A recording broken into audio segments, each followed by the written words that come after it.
तर फ्रेंड्स, ही जी लेस आहे मी कुठेही चिटकवलेली नाही किंवा कुठेही कट केलेली नाही, एकदम परफेक्ट फिनिशिंग सहित आपण ही जी लेस आहे मनी वर्क कटवर्कची लेस आहे कशी लावली हे आजच्या व्हिडिओमध्ये आपण बघणार आहोत।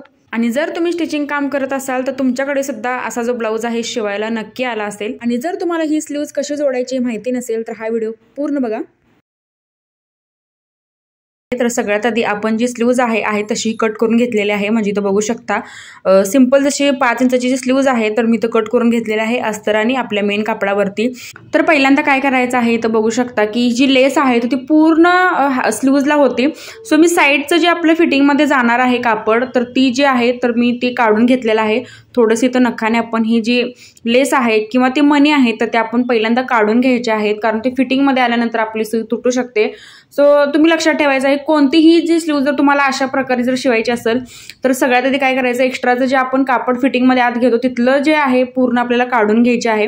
आता हे अस्तर आहे तुम्ही बघू शकता 6 इंचाचं मी कट केलेलं आहे, कारण 5 इंचाची स्लीव्ज आपल्याला इथं रेडी करायची आहे।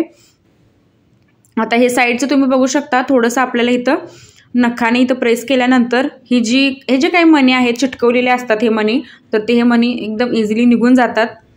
तर हे बघू शकता ह्या अशा पद्धतीने आपण हे पहिल्यांदा मी माप घेतलं हात रुंदीचं 6.5 इंच आणि त्यानंतर जितके पण आपले एक्स्ट्राचं मणी होते तर ते मी पूर्ण काढून घेतलेले आहेत दोन्ही स्लीवचे। तर आता सगळ्यात आधी आपण काय करायचं आहे तर अस्तर घ्यायचं आहे एका स्लीवचं, तर तशाच पद्धतीने तुम्ही दुसरी ही स्लीव्ज रेडी करू शकता। त्याच्यानंतर 5.5 इंचावरती आपल्याला हात उंचीचं माप घ्यायचं आहे। आता हात उंचीचं मी माप घेतलं इथं, तर हे बघा हात उंचीचं माप घेतलं। त्याच्यानंतर हे फोल्ड करून घ्यायचं आहे, त्याच्यानंतर त्याच्यावरती एक आपल्याला दाबटीप मारून घ्यायची आहे।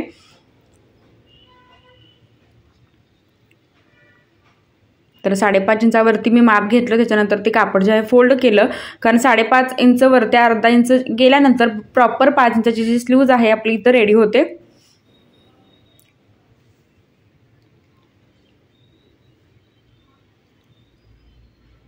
तर हे बघा अशा पद्धतीने मी अशी जी पट्टी आहे तर ती फोल्ड करून घेतलेली आहे हाताची।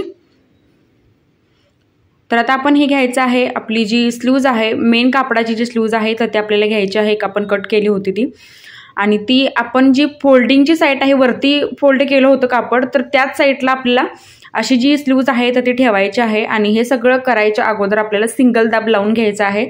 तर सिंगल दाबनेच मी ही जी स्लीव्ज आहे ही जी लेस आहे तर ती मी लावत आहे। तर अशाच पद्धतीने तुम्ही कोणत्याही कटवर्कची असो किंवा मनी वर्कची जर लेस असो तुम्ही अशा पद्धतीने लावून घ्यायची आहे। तर बघू शकता ज्याचा शेप आहे त्यानुसार मी तर टीप जी आहे सिंगल दाबने मारत आहे। टीप आपल्याला एकदम लहान करायची आहे जेणेकरून ती टीप जी आहे घातल्यानंतर ती दिसणार नाही। आणि जसा आपला कटवर्कचा शेप आहे मण्यांचा, त्या मण्यांच्या शेपनुसार आपण एकदम त्याच्या किनाऱ्याला टीप मारून घ्यायचा आहे। तर हे बघू शकता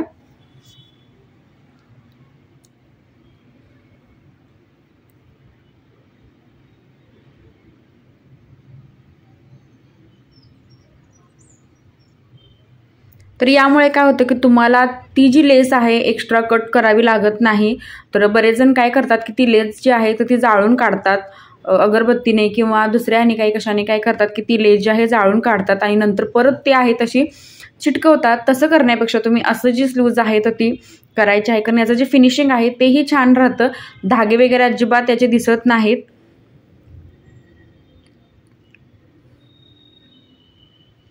आता हे बघा मी पूर्ण असं स्टिच करून घेतलेलं आहे एकदम फिनिशिंग सहित। आपल्याला ही जी टीप आहे तर ती घ्यायची आहे आणि परत एकदा सांगते की तुम्हाला टीप लहान करायची आहे जेणेकरून ती जी टीप आहे त्यातून उठून दिसणार नाही। आता मी स्टिच केल्यानंतर कुठेही जी टीप आहे अजिबात दिसत नाही, एकदम जवळून बघितल्यानंतरच मग आपल्या लक्षात येते, नाहीतर ही कशी जोडलेली आहे तर ते एकदम आपल्या लक्षात येत नाही।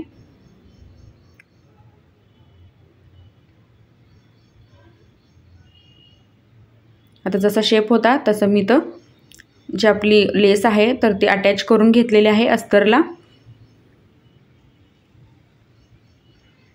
सिंगल दाबनेच।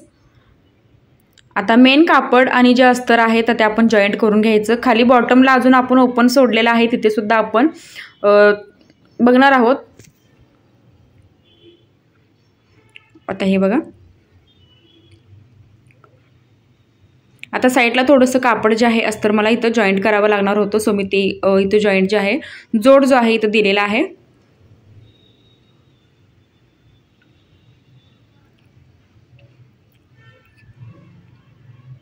तर आता ही जी स्लीव्ज आहे आपली अशी रेडी झालेली आहे. आता बॉटमला इथं बघू शकता थोडंफार आपलं कापड जे आहे उचलत होतं फ्रंट साईडने. तर तुम्ही इथं काय करू शकता की टाके जे आहेत तुम्ही एक टाके जे आहेत कॉर्नरला इथं देऊ शकता, जसे मी इथं देत आहे. म्हणजे काय होतं की जी धडी आहे तर ती उचलत होती तर ती उचलणार नाही, एकदम व्यवस्थित बसतील आणि दिसायलाही फिनिशिंग छान वाटेल. आणि टाके घेताना आपल्याला एकदम लहान लहान टाके जे आहेत तर ते घ्यायचे आहेत आणि एकदम जवळजवळ टाके घ्यायचे आहेत. आणि मण्यांच्या मधून टाके घेतल्यानंतर काय होतं की टाके जे आहेत ते आपल्या अजिबात त्याच्यातून दिसत नाहीत, एकदम परफेक्ट फिनिशिंग सहित आपली ही जी स्लीव्ज आहे, ही जी लेस आहे तर ती लावून आपली तयार होते. जर तुम्ही ही लेस चिटकवला तर काय होते की तुमचं 3-4 वेळा जर तुम्ही हे ब्लाऊज धुतलं तर कुठेतरी ते चिकटपणा जो आहे कमी होतो. सो तुम्ही या पद्धतीने जर केला तर हे लाईफ टाईम तुमचं जे इतकं ब्लाऊज आहे तितकं हे व्यवस्थित राहतं आणि निघायचा वगैरे अजिबात काही संबंधच येत नाही. त्यामुळे काय करायचं आहे की हे टाके घालून घ्यायचे आहेत आणि एकदम परफेक्ट फिनिशिंग सहित आपली जी स्लीव्ज आहे रेडी झालेली आहे फ्रेंड्स. तर आजचा व्हिडिओ तुम्हाला कसा वाटला हे कमेंटमध्ये नक्कीच सांगा आणि काय डाऊट असेल तर तेही तुम्ही मला कमेंटमध्ये विचारू शकता. चॅनलवरती जर तुम्ही माझ्या नवीन असाल तर सबस्क्राईब नक्की करा, सोबत बेल आयकॉनलाही प्रेस करा, जेणेकरून जो व्हिडिओ मी अपलोड करेल त्याची नोटिफिकेशन सगळ्यात आधी तुमच्याकडे येईल. तर नेक्स्ट व्हिडिओ तुम्हाला कोणता बघायचा आहे तेही मला कमेंट करून सांगा. तर आजची जी स्लीव्ज आहे आपली रेडी झालेली आहे आणि व्हायरल साडीवरची जी आपली स्लीव्ज आहे तर ती रेडी झालेली आहे. तर बऱ्याच जण जे आहेत स्लीव्ज हा पॅटर्न जो आहे एकसारखेच ठेवतात, पण या कस्टमरने मला एकदम सिम्पल असं ठेवायला सांगितलं होतं आणि छान झाली होती. सो व्हिडिओ शेवटपर्यंत बघितल्याबद्दल धन्यवाद.